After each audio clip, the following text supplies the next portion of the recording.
I think we have to leave behind the fear of what might go wrong and replace that with the opportunity of what happens if it goes right. You know, ultimately, like anything, technology can be a customer irritant or a customer solution, and it can make the lives of employees much easier, or it can give them everything they want to talk about at the water cooler. Yes, it's all in the execution, right? And it's all, and it's good execution starts from, well, why are we doing this in the first place, and what are we trying to solve? Because there's an infinite amount of data. Hello everyone, you are very welcome to the Forward podcast with Smart OSC. This is the place where we explore the bold moves that are driving leaders forward today. I'm your host, Aziz O'Byrne. And more importantly, today we have a living legend here in the Smart OSC HQ. From Liverpool to Singapore, our next guest has spent over 20 years transforming global businesses. He has held CEO roles at Courts Asia, Matahari. He has authored a book, and he has also been the recipient of an OBE title. I'm just hitting the tip of the iceberg with all of this as well. So today we'll be chatting about fear, leadership, we'll be talking about change management, future trends, the future of retail, and so much more. Terry O'Connor, thank you so much for joining us. Great to be here. Thanks, Aziza. For those who may not know, an OBE title, what is it? Well, I think we were joking earlier that the O could stand for other and the E could stand for efforts, and we'll leave the B to the imagination. But no, it's an award given by then Her Majesty The Queen in 2010. Now, of course, it would be His Majesty The King for services to Britain. In this case, is services to Britain for trade relations between Britain and Singapore, some charitable initiatives, that sort of thing. Brilliant. And we're going to delve into all of that as well along this interview. But first, the question that we ask all of our guests to kick things off, to let our listeners get to know you that little bit better. What drives you forward in your life and in your career? You know, I think the answer to both of those dimensions is kind of very similar in a way, because the way I see my life and my career is like a sort of triangular type situation where you need to always be trying to strike a balance between, family, work, and community. And that kind of brings back to the sort of first question about the award is, and any award or any recognition is nice, but ultimately it's about the impact that you make in the lives of other people. Whether that be, being a good parent, being a good boss, although we prefer the word leader to boss, but, creating that the right environment in companies for people to thrive. And then using that sort of, if you like, stable home life, privilege of a work position to do good work in the community, which then in turn sets the right role modeling for family and kids and employees and so on. So I kind of see it as an integrated life where you're just trying to let success beget success, and that success isn't what you get for yourself, it's what you can give back to others. And so my greatest driver is just seeing my kids do well, having a happy wife, seeing employees achieve things that they thought they couldn't, and seeing the combined effort of that sort of productive input into work and families show up in the community in the way employees behave, or in the way that your kids naturally want to volunteer themselves, and so on. So it's all one thing. Yeah, it's all integrated. It's a beautiful little ripple effect from yourself going outward, as you said, to your community, to your workplace, and that integration across everything. And I'd really like to look at the starting of your career, that starting point as well, and where it led you. And I'd like to start talking about strategy, implementation, and leadership, as you say, instead of being a boss. And the way I see your life or your career journey so far is across two major chapters. The first chapter was Courts Asia, where you spent over 19 years really getting into the thick of it, and maybe that's where those lessons were learned. trialing, testing, learning, building, growing alongside a landscape that was changing just as quick, if not quicker, than you as well. And the second chapter then was taking all of those years and lending your strategic vision and your insights to businesses such as Miracle, Matahari, Bain & Company, Smart OSC now as well. When I look at all of that work, I think of you as a starter and a finisher, which is a very rare quality to have. And I'd like to refer back to an interview that we had with, and you may know him, Robin Speculant, Sure. who was a big part of the transformation, the world famous transformation of DBS Bank in Singapore. And he said that a lot of leaders today are great with creating a strategy, but it's very rare and not many people know how to implement a strategy. And this takes me to your own personal slogan, which is action cures fear. Can you tell us a little bit about how that aligns with strategy implementation for you, where it came from? Did it start within that space of starting and finishing within Courts Asia? I think the action cures fear was something I read in a book. And it was one or two books. I can't actually remember. It was one of two books. It was either The Magic of Thinking Big or Everything is Negotiable. And the thought is that, whatever's on your mind, whatever the challenge is, whatever the obstacle is, the fear dispels or dissipates the moment you take the first positive action.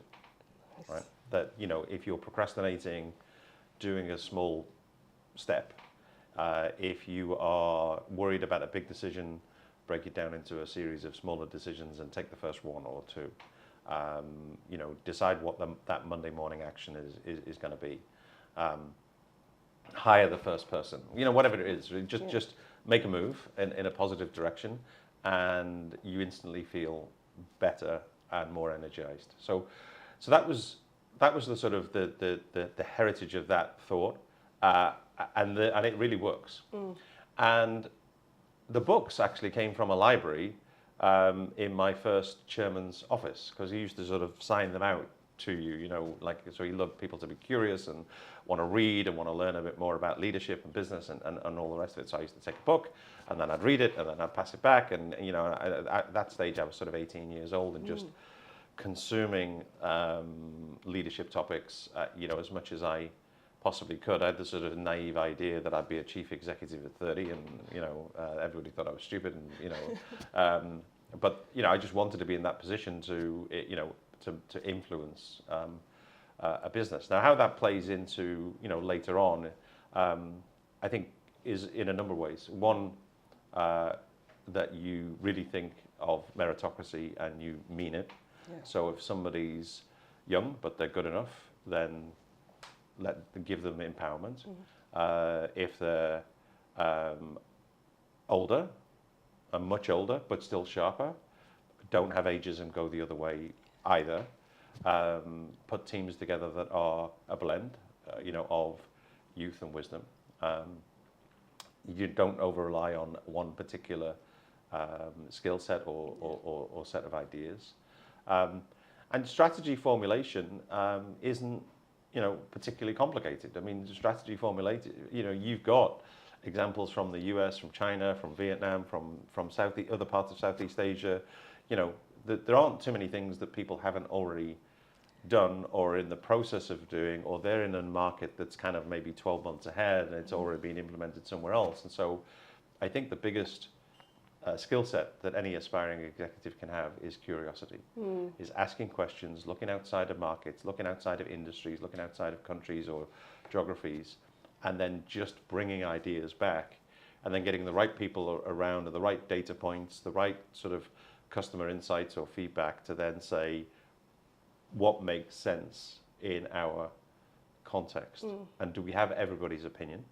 And not that we're going to go with everybody's opinion, but do we have all of the potential variables that we need? And can we fine tune this down to 2 or 3 ways to go? And then really have a positive discussion where everybody gets to input. Nobody feels slighted if we don't go with their input.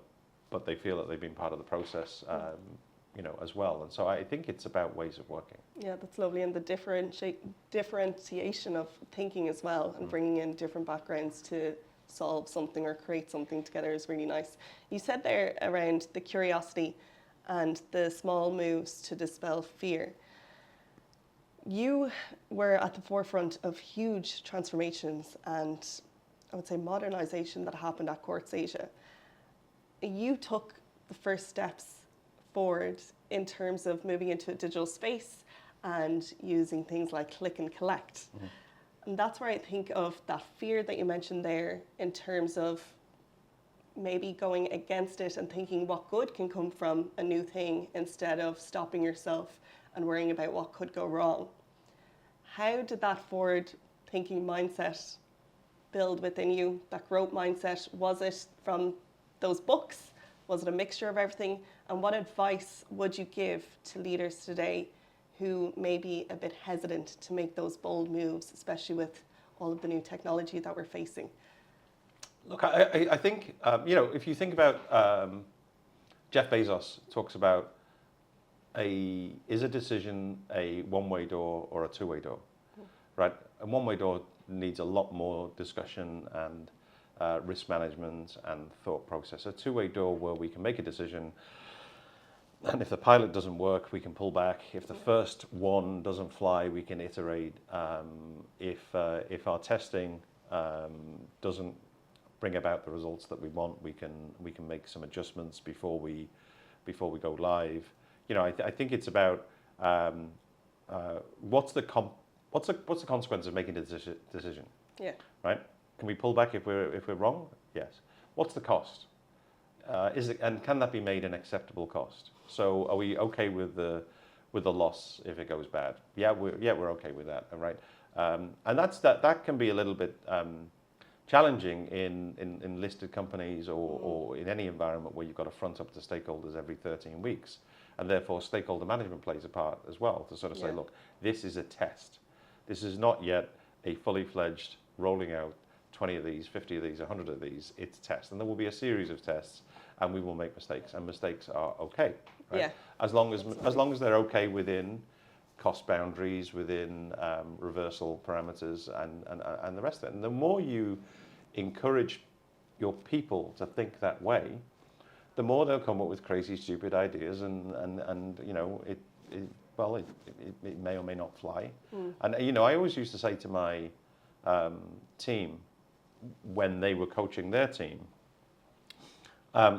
look, if I was going to ask somebody to marry me and I asked for my friend's opinion, and he might sort of say yes, propose, or no, don't propose. I don't think he would feel slighted if I didn't go with his advice. Yeah. I think he would feel honored that I asked for his opinion. And I think the same way about employee engagement, right? That if you basically ask for people's opinion and if they feel heard, they don't feel slighted if their particular input wasn't what ended up being executed. Yeah. They just feel honored that they're part of the process and that they've had their voice and they've been part of the creative mix. And that's just how I feel good business and good decisions get made. Beautiful, those big decisions as well. And I think we'll talk about feedback as well in a little bit. But what I want to look at now is the future of retail. You've spoken previously about how fast growing e-commerce is in Asia and the growth that we're going to see between now and 2030 may be exponential. And while there are so many different factors around that, you had mentioned it's around the evolving consumer behavior and also cultural impacts. Can you tell us a little bit more about that? Yeah, I mean, look, I don't think any retailer should try and strike the fear, into other retailers. I think it's just about galvanizing businesses to be, ready for what they're going to face over the next 12 months, 3 years, 5 years. Maybe once we get beyond 5 years, don't worry about it because everything is going to change so fast anyway. You worry about that in 2 years' time. Yeah. So I think you've got to have a kind of acceptable runway. If you feel that your particular market or sector is a couple of years behind, that's probably good because you can then see the future, maybe somewhere else, at least at a holistic level. Yes. To your point, you've then got to overlay the cultural piece to say, well, actually, will that happen here? Because people will just leapfrog one stage, or they've got a different set of values, or they've got a different terrain that we're operating in terms of infrastructure. What are those kind of factors that mean, our company, our sector, our geography is different. But I think it's about, you have to try and anticipate where is the customer going, with this. And obviously that can be partly generational. If you're looking at TikTok versus Instagram versus, other forms of communication, you can get a kind of vibe of, what terminology, what language, what level of formal versus casual, really is emerging within different sort of demographics and different customer groups. And provide for that in terms of, okay, what do we do? We need to be a consistent tone of voice. We need to be a brand that is at its core in terms of values and heritage and the way we feel and think and believe about things the same. But we can show up in a more light-hearted version, a more serious version, a more self-deprecating version, in different ways to different groups. Because ultimately what we're trying to do is not service everybody, but service the biggest, broadest church of customers that we possibly can, and look for those adjacent opportunities. And those adjacent opportunities might be, okay, well, if we're organizing our technology or our customer outreach in a way where people will self-discover adjacent categories, does that look odd, or does that feel okay for us to be in? So, I had a transactional website, I think, in 1999. I had avatars in 2001. I mean, we were ridiculously early, and therefore it didn't make sense. But it did create a culture of people testing and ideating, and for a while in the early 2000s, we just parked the thing because we were too early. But it taught the team about, very early on, when then slightly later Google emerged, and the team were naturally thinking about search engine optimization, search engine marketing, and these kind of good things. And I remember, final anecdote, I remember being at home and having a discussion with a friend of ours, one of my wife's best friends, and she sort of said, I need yoga mat and various Pilates equipment. And I said, oh, just buy it from my website.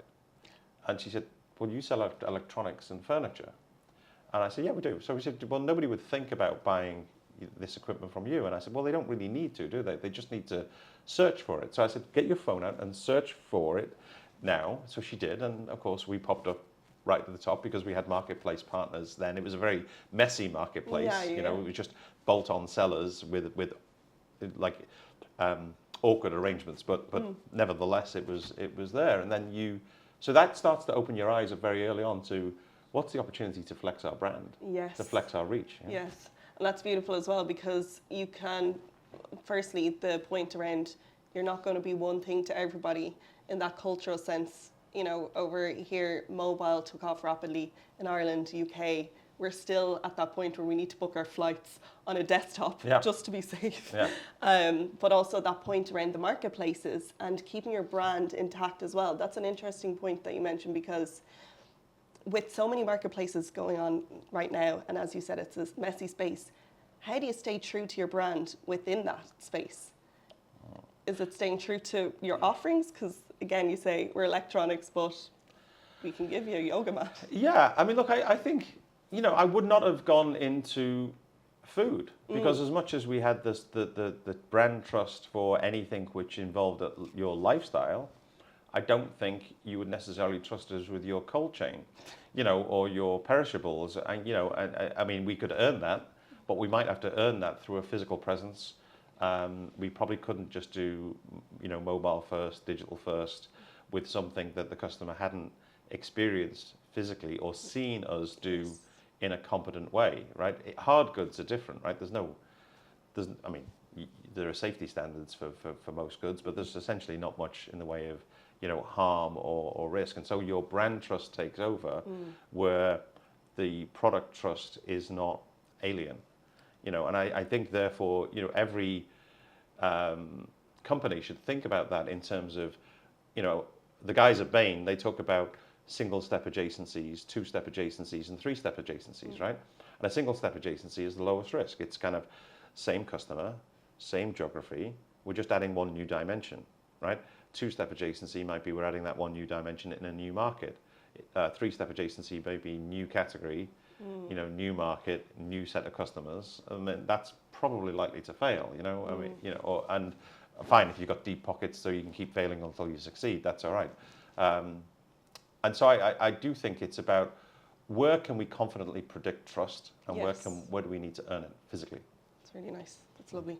Now, when we're talking about evolving customer needs and the need to transform alongside those, I'm going to give an anecdote as well. I worked in the first digital team in radio in Ireland. And at the time, we were put into a dark corner room. Right. And people were like, why would we need digital for radio? And there were times where people would come in and ask us to help them with their laptops. We even once got asked to help with the microwave. So okay, nice. This huge gap between what digital was and what the assumption was. And this takes me to the idea of digital being talked about separately. And you've said before that digital should be part of everyone's job. And a previous guest spoke about when they go to an organization and they see that they have a digital-only strategy, that to them is a red flag. What mistakes or red flags would you often see with organizations who are attempting to transform alongside these rapidly changing customer needs? And with that, are we just paying it lip service? Are we seeing it integrated more so in terms of the workplace? Is it still that separate dark room that people are like, yeah, they look after the microwaves, it's fine? Or is it really becoming this space where it is everyone's job? And with that, should we still be talking about omnichannel as this separate entity in itself? I think it's a big question, and I think a lot of this stuff is maybe situational to company, situational to market. But I do think there are red flags. Is the company set up in terms of silos? What's the composition of the senior management meetings and who's around the table? Where are discussions integrated and where are they not? So I've certainly had a scenario before where I've been introducing the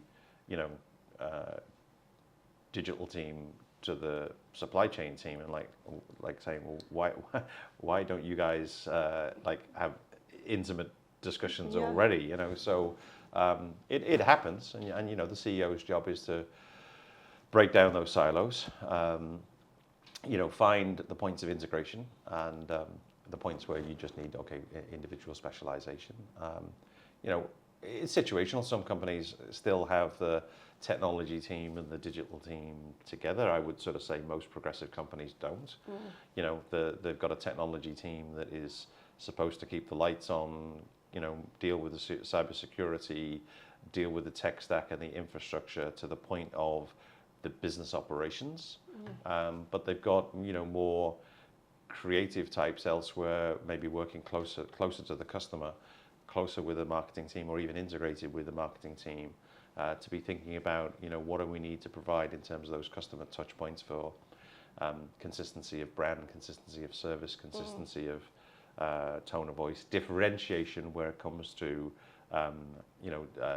delivery and customer standards and meeting expectations and so on. And so I think if you kind of work back from the customer and sort of say, right, where does the customer expect difference and where does the customer expect consistency, and just let your structural operating rhythm be driven by that and where you think that's going to go, even if it's awkward for people, to be, in this particular squad, working in this particular agile way, you have to kind of push through it, right? And just sort of say, maybe you start with a few key projects and you sort of say, right, Monday morning is management operations discussion, Tuesday to Thursday is radical transparency, work in progress, and Friday is our delivery day.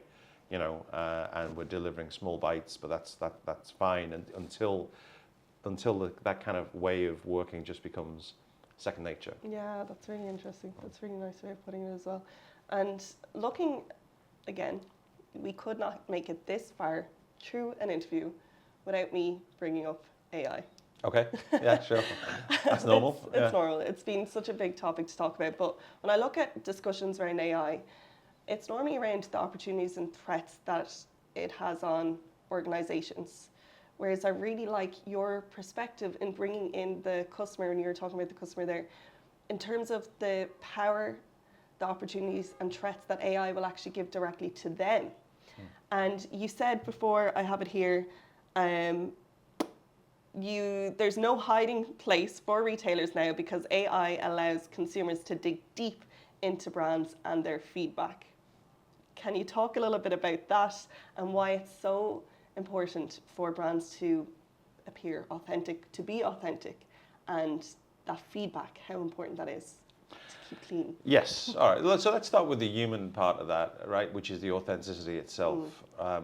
You know, Frances Frey, who is one of the professors I've been lucky enough to spend time with at Harvard, she has a formula for authenticity. And that formula is that authenticity, a formula for trust.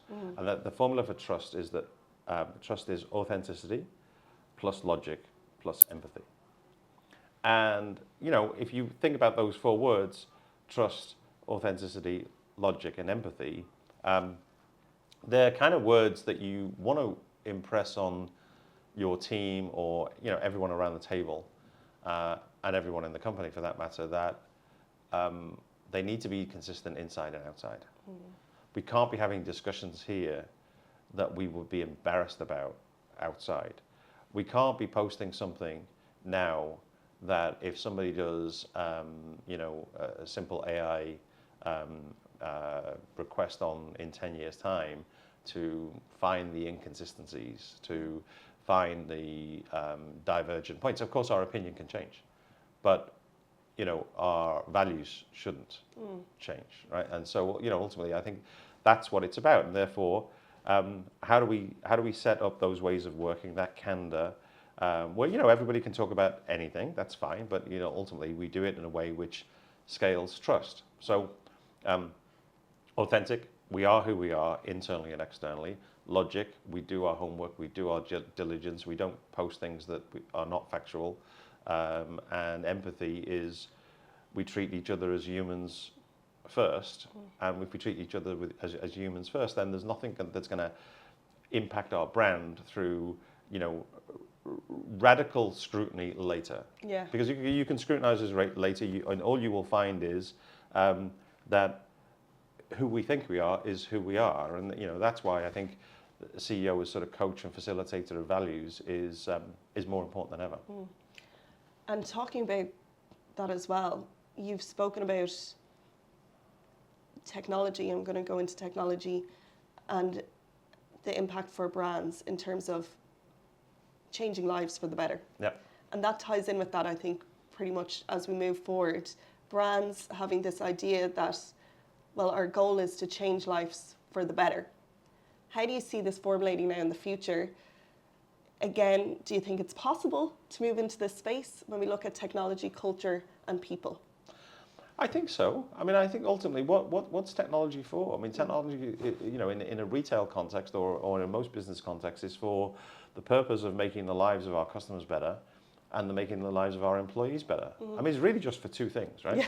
Right. What are we like? So, okay, when it comes to AI, are chatbots irritating, right, or are they helping, right? Are they helping customers get to the answer faster or not? So I was in one AI workshop with a very, very passionate AI champion, you know, last year. I brought him to Jakarta, and you know, he sort of said, chatbots are going to be great, but you probably want to be training, you know, 5 or 6 or more on individual specializations, right? Not one trying to answer everything. That's probably going to be a custom irritant, whereas, you know, ones which are trained on their distinct speciality and they go deep and the customer doesn't realize that they're effectively moving between chatbots, that's going to help the customer experience. You know, and the CEO therefore needs to know enough to sort of say, okay, is that helping or not? when it comes to inventory management, are we helping our planning and allocators? So do they have the right tools? And they're going to go through this whole change management piece of, if you give a new tool to 50 people, 25 of them think it's great, 25 of them think it's making their life awful, because they're interpreting ways of working in a slightly different way, or because we're not reporting the obstacles early enough to fix it, or we don't have the rapid response systems to intervene. And so, ultimately, like anything, technology can be a customer irritant or a customer solution, and it can make the lives of employees much easier, or it can give them everything they want to talk about at the water cooler. Yes, it's all in the execution, right? And good execution starts from, well, why are we doing this in the first place, and what are we trying to solve? Because there's an infinite amount of data, there's an infinite amount of information, and so, when I've talked to coaches before and people who've facilitated classes for me or for my team, they sort of say, decide first what you are trying to solve for and ignore the rest of the data. Just get the data assembled in a way. I mean, of course, it's all got to be clean, but just get the data assembled in a way that it's delivered to you to solve for those problems and make those lives easier. It sounds so simple, but you could see that it's very hard to integrate in a lot of places, and that even that literacy in talking about data and speaking and storytelling with it within groups as well, and making sure that the right questions are being asked so that the right solutions are being created. It's very interesting. When you're talking about technology and bringing in new technologies into businesses, do you think that we're relying too much on third-party vendors? Do you think that in terms of getting things processed quickly, efficiently, that they're the best route forward? And what do you do in the situation, this is a three-part question, but what do you do in the situation where you've been pitched with jazz hands, all of these great promises, but afterwards the execution isn't as it may seem? Yeah, I mean, it's a great question. I mean, first of all, I think that CEOs and senior leaders in the business need to make sure that IT leaders or people that are responsible for the budget don't fall in love with the product and don't fall in love with the vendor. And Kill your darlings. Yeah, because ultimately it's them where they, when you sort of getting we need to spend X% on. We need to make sure that we have the latest of this. We need to have every particular feature from this vendor or from this tech stack. That's a bit of a red flag to say, well, do we? Because actually, back to the earlier question, what we're trying to do is to solve specific issues. Yes. Right? Do we need to solve for what's going to happen in 7 years, or do we need to solve for what's going to happen in the next 2 years or 3 years, right? What's our time horizon where it's likely to change again, in which case we're just spending money unnecessarily, right? So having an agile mindset and having agile partners is a big part of it. How much the third party can become you, think like you, be part of the contingency planning, I think matters a great deal, because ultimately, are you a tech partner that's just trying to sign up everything you have for 5 years? And of course, just common sense says that's going to be, overdone. It's going to be overdone because things change so fast. Or if a tech partner sort of says to you, what you need in the next 6 months is this. What I think you might need in the next 18 months looks like this. And we have these things which might be a bit too premature, but let's keep educating your people around that. That's I think, that kind of starts a real partnership discussion. That's beautiful. It's that authenticity as well. Yeah. Yeah. Right. Yeah, and you can tell, right? I mean, and then avoiding surprises. Third-party partners don't last very long if once they're in, you then find that there's a surprise. You thought that you were getting an infinite number of customer journeys, but you're getting 16.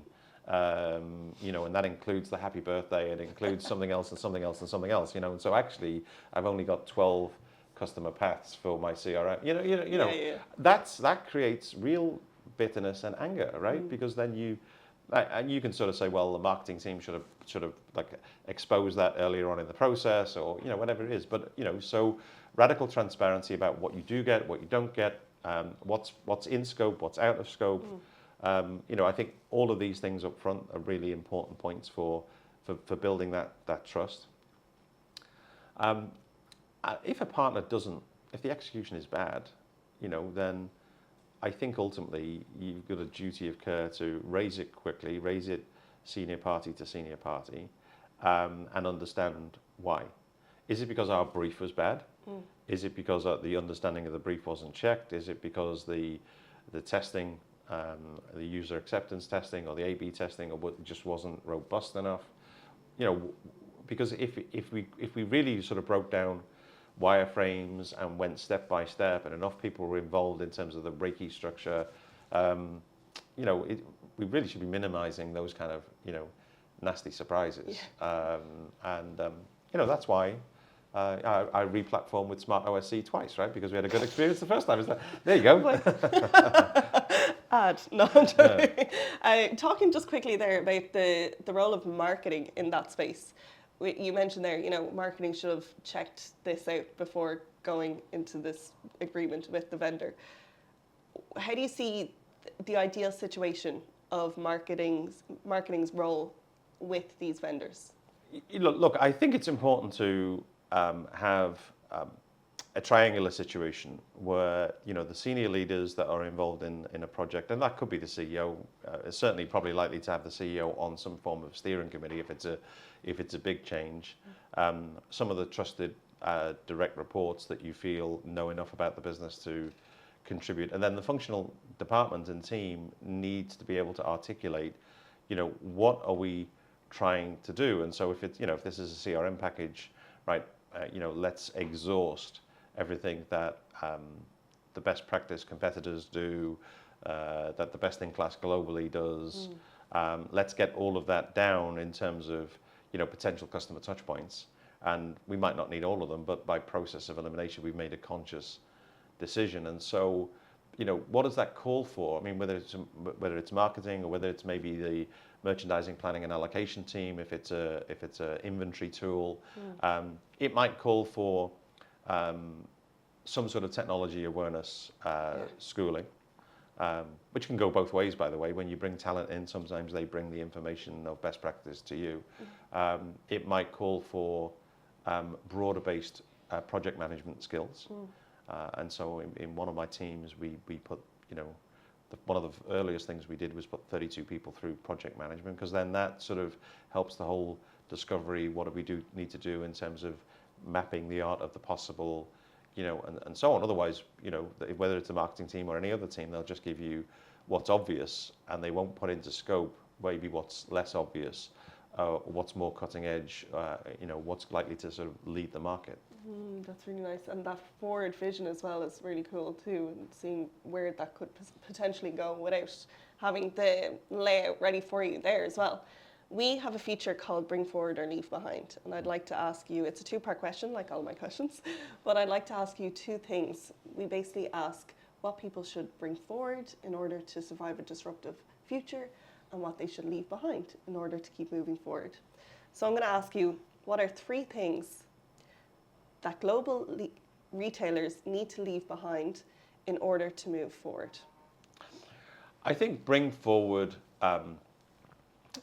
the inclusion of all levels of people within the sort of technology and customer decision-making process. The reality is that so many people that maybe are not exposed to the CEO have better understanding of the use of TikTok, the better understanding of the use of influencers. What really does influence versus what is just showboating. There's a lot of Gen Zs and Alphas in our teams that just can school us, and and so that whole duty of care to the next generation by just accelerating their involvement in more things, I think is important. The future of what your customer-facing offer looks like. I mean, nobody ever got burnt by being 12 months ahead, right? So are we saying that if we take a look at other industries and we sort of say, Domino's Pizza has made real moves within the sort of fast food space by being sort of closer to the customer, thinking about stores as last mile delivery points and all the rest of it. Well, what's the transferability of that, to other categories, and what does that mean for the role of the store, as a experience center, as a knowledge center, as a pickup point, as a dark store. Just having that ahead of time is really important, because actually a lot of it's driven by leases and legal commitments that were signed a long time ago. You never think of those right? things as well. And so you have to, you might as well be ahead of the game, right? Because it's otherwise going to catch up on you in terms of aging real estate, and bring forward sustainability. I mean, bring forward anything that is likely to just bite you if you don't act on it now. And it's better to just take, even have to take a little bit of criticism to say, yeah, there are things that we found in our supply chain that we should have been aware of. Everyone will forgive you for that, but if you actually didn't even start, or you were superficial, or you were greenwashing, greenwashing is the worst, right? Then how do you face your kids?